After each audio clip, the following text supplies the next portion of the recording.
Everyone, मैं रोहित कुमार आज आप लोगों के साथ बेसिक पल्स रडार टॉपिक पे डिस्कस करने जा रहा हूं। आज हम लोग टाइप्स ऑफ रडार देखेंगे, जिसमें से एक टाइप बेसिक पल्स रडार के बारे में पढ़ेंगे। तो आइए स्टार्ट करते हैं। सबसे पहले हम देखते हैं दो तरह का रडार होता है। पहला पल्स रडार, दूसरा होता है continuous wave radar. Pulse radar वैसा रडार होता है जो ऑपरेट करता है पल्स सिग्नल के बाद, और कंटिन्यूस वेव रडार वैसा रडार होता है जो ऑपरेट करता है कंटिन्यूस सिग्नल या कंटिन्यूस वेव के साथ।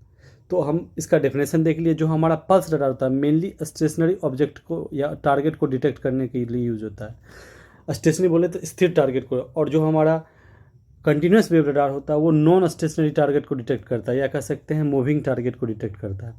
अगर हम कुछ एग्जांपल देखें पल्स रडार का, तो हमारा बेसिक पल्स रडार है जो इस क्लास में हम लोग पढ़ेंगे। दूसरा है moving target indication radar, MTI radar. Next है हमारा अनमॉड्यूलेटेड कंटिन्यूस वेव रडार, जिसको हम बोलते हैं CW radar. Simply unmodulated continuous wave radar को सिंपली हम CW रडार भी कहते हैं।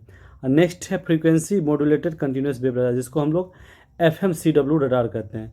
जो हमारा कंटिन्यूस वेव रडार था इसको ही हम दूसरा नाम डॉपलर रडार भी कहते हैं। ठीक है, तो क्योंकि हमारा जब भी नॉन स्टेशनरी या मूविंग टारगेट का बात करेंगे तो हमेशा हमको क्या आ जाएगा, डॉपलर इफेक्ट पिक्चर में आ जाएगा। डॉपलर इफेक्ट आपको पता है, जब भी मूविंग टारगेट की बात करेंगे तो दो ही तरह से, या तो रडार की तरफ मूव कर रहा होगा या तो अपोजिट कर रहा है। जब भी तरफ यू मूव कर रहा होगा, रडार की तरफ जा रहा होगा तो हमारा फ्रीक्वेंसी ऐड हो जाएगा। ठीक है, और जब मूव अपोजिट कर रहा होगा तो हमारा फ्रीक्वेंसी सब्ट्रैक्ट हो जाएगा। तो हम जब भी कंटिन्यूस वेव की बात करेंगे तो हमारा डॉपलर इफेक्ट पिक्चर में आएगा। तो इस क्लास में हम लोग बेसिक पल्स रडार का स्टडी करेंगे। बाकी MTI रडार, CW रडार और FMCW रडार का स्टडी हम लेटर करेंगे। तो आइए स्टार्ट करते हैं। सबसे पहले पल्स रडार, ये है पल्स रडार का ब्लॉक डायग्राम। ठीक है, इसमें से ये तीन पोर्शन, ये तीन ब्लॉक डायग्राम, ये ट्रांसमीटर सेक्शन बताता है, ये पोर्शन हमारा रिसीवर सेक्शन बताता है, और डुप्लेक्सर और एंटीना ये दोनों के लिए कॉमन है। ठीक है, तो अब हम वन बाय वन डिस्कस करेंगे। सबसे पहले कोशिश कीजिए यही समझ जाइए, ताकि आगे जो हम लोग ब्लॉक डायग्राम का ईच ब्लॉक डिस्कस करेंगे वहाँ बस जल्दी से निकल जाएंगे। तो सबसे पहले हम ट्रिगर सोर्स का बात करते हैं। तो ट्रिगर सोर्स का एक इनपुट डिस्प्ले को जा रहा है, इसका हम बाद में भी बात करेंगे। सबसे पहले ट्रिगर सोर्स करता क्या है, यह जनरेट करता है एक फाइनाइट पल्स को। ठीक है, एक फाइनाइट या डिजायर्ड पल्स को जनरेट करता है। ठीक है, इतना ड्यूरेशन का पल्स जनरेट किया। अब क्या है, ये T1 ड्यूरेशन का, T2 ड्यूरेशन तक वो वेट करेगा, फिर T1 ड्यूरेशन का सिग्नल जनरेट करेगा, फिर T2। अब वेट क्यों करता है, ताकि जैसे हमारा डुप्लेक्सर यहाँ यूज हो रहा है, यहाँ हम जब भी पल्स रडार की बात करते हैं कभी भी हम कंटिन्यूस पल्स नहीं भेजते रहेंगे, पल्स भेजेंगे, क्योंकि एक ही एंटीना जो हमको ट्रांसमिट और रिसीवर दोनों की तरह एक्ट कर रहा है। तो पल्स भेजेंगे, फिर हम उसका वेट करेंगे ताकि इको सिग्नल को हम रिसीव कर पाए। तो ये इसीलिए ये जो टाइम है, ये ड्यूरेशन को बनाने के लिए हमारा क्या है, ये ड्यूरेशन को डिफाइन करने के लिए हमारा ट्रिगर और सोर्स का यूज होता है। अब ट्रिगर सोर्स के अनुसार ही जो हमारा पल्स मॉड्यूलेटर इतना है का पल्स जनरेट करेगा, इतना ड्यूरेशन का, फिर वेट करेगा, फिर इतना ड्यूरेशन का पल्स जनरेट करेगा।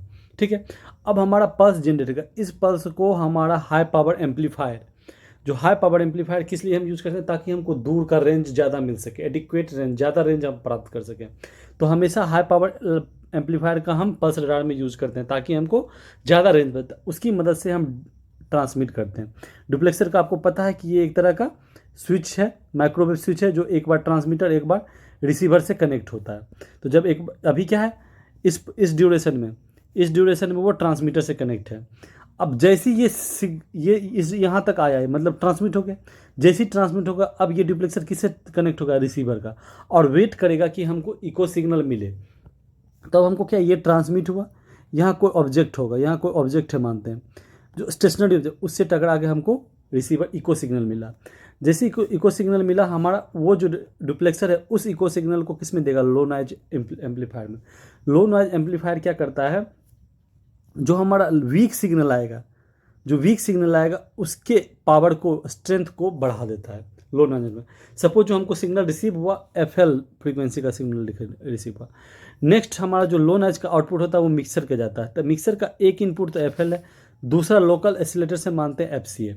आपको पता है मिक्सर दो काम करता है, एक अपर कन्वर्जन जिसका आउटपुट होता है दोनों फ्रीक्वेंसी को जोड़ देता है, दूसरा होता है डाउन कन्वर्जन जो होता है दोनों फ्रीक्वेंसी को घटा देता है। और हमेशा जो रिसीवर में मिक्सर का यूज होता है वो डाउन कन्वर्जन के लिए यूज होता है। तो जो हमारा F C minus F L इसका आउटपुट आएगा, जो मिक्सर का आउटपुट आएगा F C minus F L, जिसको हम बोलते हैं आई एफ, इंटरमीडिएट फ्रीक्वेंसी। अब इंटरमीडिएट फ्रीक्वेंसी जो हमको यहाँ पर मिला, यहाँ पर हमको क्या मिला, इंटरमीडिएट फ्रीक्वेंसी, इसको एम्पलीफाई कौन करेगा, आई एफ एम्पलीफायर। इसका आउटपुट को हम डिमोडुलेट करेंगे या डिटेक्ट करेंगे।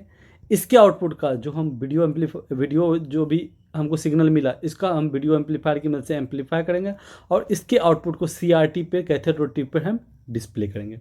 ठीक है, अब हमारा ये जो डिस्प्ले हो रहा है, एक तो हमारा ट्रिगर सोच रहा है, मतलब हमको इतना पता है कि मानते हैं 0 से 10 सेकंड में हम भेजें, फिर 40 तक वेट किए, फिर 40 से 50 सेकंड में हम रिसीव किए। ठीक है, फिर नेक्स्ट पल्स भेजे, सॉरी 0 से 10 सेकंड में पहला पल्स भेजे, दूसरा 40 से, मतलब 30 सेकंड का हम वेट किए। हमारा टोटल टाइम ड्यूरेशन क्या हुआ, 40 सेकंड। और हम अब 10 सेकंड का भेजने के बाद हम वेट करना शुरू किए। हम मानते हैं कि हमको 25 से 35 में हमको रिसीव हुआ इको। ठीक है, 25 से 35 सेकंड में, तो हमको क्या मिला, 15 सेकंड हमको मिला क्या, टाइम।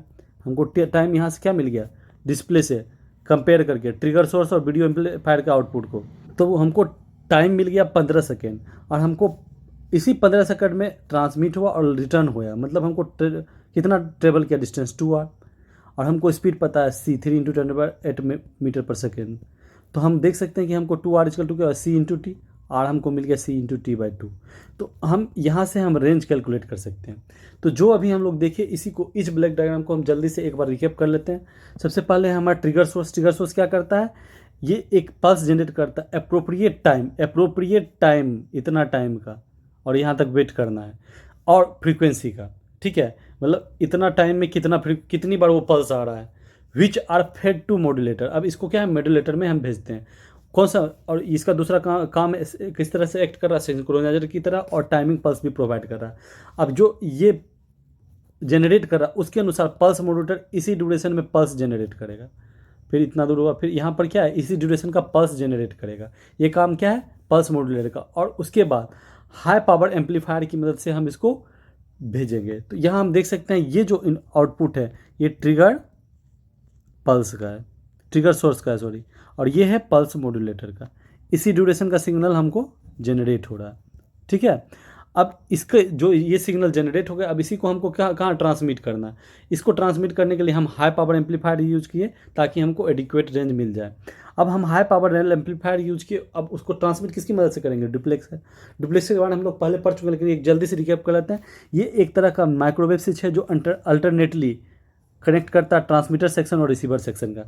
तो हम क्या, जो पल्स मॉड्यूलेट सिग्नल हमको रिसीव हुआ, जो ये सिग्नल हम रिसीव किए, उसको हम क्या करेंगे, मॉड्यूलेट करेंगे या ट्रांसमिट करेंगे यूजिंग किसका, डुप्लेक्सर। कब, जब वो ट्रांसमीटर से कनेक्ट हुआ, और पल्स हमारा जैसे ट्रांसमिट हुआ, वैसे डुप्लेक्सर किससे कनेक्ट हो गया, रिसीवर से। अब रिसीवर से वो कनेक्ट हो गया। अब जो रिसीवर से कनेक्ट करने के बाद जो हम इको सिग्नल रिसीव करेंगे, उसको सबसे पहले वो देगा लो नॉइज RF एम्पलीफायर में। लो नॉइज RF एम्पलीफायर क्या करता है, जो हमको वीक इको सिग्नल मिला, उसको एम्पलीफाई करता है। तो सपोज हमको जो लो नॉइज RF एम्पलीफायर मिला, उसका फ्रीक्वेंसी FL है। दूसरा जो उसका वो इनपुट किसके लिए, मिक्सर का दूसरा इनपुट है लोकल ऑसिलेटर, जिसका फ्रीक्वेंसी मानते हैं FC। दो हमारा मिक्सर क्या करता है, अप या डाउन कन्वर्जन। तो FC + FL या FC - FL होगा आउटपुट। अगर FC > FL हुआ, या FL - FC होगा जब FL > FC हुआ। तो हम मान के चलते हैं FC - FL है। ठीक है, तो हमारा मिक्सर करेगा, और यही जो FC - FL है, डाउन कन्वर्जन हमेशा रिसीवर में करता है मिक्सर, वो हमारा क्या करेगा, जो FC - FL है, वो हमारा IF मिलेगा, इंटरमीडिएट फ्रीक्वेंसी। तो जो हमको IF मिला, वो एम्पलीफाई करेंगे। उसके एम्पलीफिकेशन से क्या हुआ, हमारा जो सिग्नल टू नॉइज रेशियो है, जो हम रिसीव किए वीक इको सिग्नल, तो उसमें क्या था, सिग्नल स्ट्रेंथ भी था, नॉइज भी एडेड था। तो जो सिग्नल टू नॉइज ओवरऑल बढ़ता है, क्योंकि हम IF एम्पलीफायर का यूज़ करते हैं, उससे सिग्नल स्ट्रेंथ घटता है और नॉइज हमारा बढ़ता है और नॉइज हमारा घटता है। तो यहाँ हम क्या, सिग्नल टू नॉइज रेशियो हम बढ़ा दिए IF एम्पलीफायर की मदद से। अब उसका आउटपुट हम डिमोडुलेट करेंगे, डिमोडुलेटर में डाल के, फिर जो उसका आउटपुट आएगा जो डिमोडुलेटर का, उसको हम एम्पलीफाई करेंगे, उसमें जो वीडियो सिग्नल है उसको, और उसके जो इसका जो आउटपुट होगा, उसको हम डिटेक्टर वीडियो सिग्नल के CRT स्क्रीन पर हम दिखा देंगे। और फिर हम देख चुके हैं कि कैसे हम उसकी मदद से हम क्या रेंज कैसे कैलकुलेट करते हैं। अभी हम एक एग्जांपल देखे थे, ये 0 से 10 सेकेंड वाला, और 40 से 50, इसी की मदद से हम किस तरह से रेंज कैलकुलेट कर सकते हैं। यही हमारा पूरा पल्स रडार है, होप आपको अच्छे से समझ में आएगा। फिर भी किसी को किसी भी तरह का दिक्कत हो तो आप पूछ सकते हैं। नेक्स्ट टॉपिक हम लोग का होगा MTI रडार, जो अगले क्लास में हम लोग डिस्कस करेंगे, वो बहुत इंपॉर्टेंट टॉपिक है। दैट्स